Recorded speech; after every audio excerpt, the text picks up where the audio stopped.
চট্টগ্রামে বৈষম্য বিরোধী ছাত্র আন্দোলনের ৩ কমিটি থেকে ৫০ সদস্য পদত্যাগ করেছেন।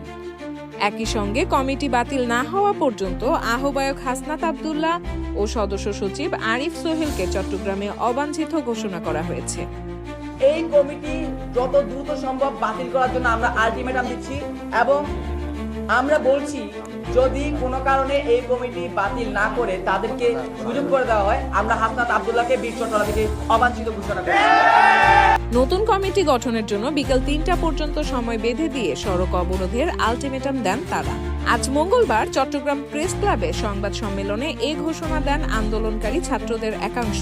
এর আগে সোমবার রাতে কেন্দ্রীয় কমিটি চট্টগ্রাম মহানগর উত্তর ও দক্ষিণ জেলার জন্য ৭৫৪ সদস্য বিশিষ্ট আহ্বায়ক কমিটি অনুমোদন দেয়, যা নিয়ে সমালোচনা শুরু হয়। সংবাদ সম্মেলনে সমন্বয়ক জুবায়ের মানিক অভিযোগ করেন, নতুন কমিটিতে জুলাই গণ অভ্যুত্থানে অংশ নেওয়া ব্যক্তিদের উপেক্ষা করা হয়েছে, চাঁদাবাজ, নারী হেনস্থাকারী ও কিশোর গ্যাংয়ের সদস্যদের অন্তর্ভুক্ত করা হয়েছে। এদিকে আরেক সমন্বয়ক আব্দুল বাসির নাঈম ৩ দফা দাবি ঘোষণা করেন। এগুলো হলো: বিকেল ৩টার মধ্যে কমিটি বাতিল করে ৩ দিনের মধ্যে অন্তর্ভুক্তিমূলক কমিটি গঠন করতে হবে, অভিযুক্তদের বিরুদ্ধে তদন্ত প্রতিবেদন প্রকাশ ও প্রমাণিত হলে সাংগঠনিক ব্যবস্থা গ্রহণ করতে হবে, কমিটি গঠনে জড়িতদের নাম পরিচয় প্রকাশ ও তাদের বিরুদ্ধে ব্যবস্থা নিতে হবে।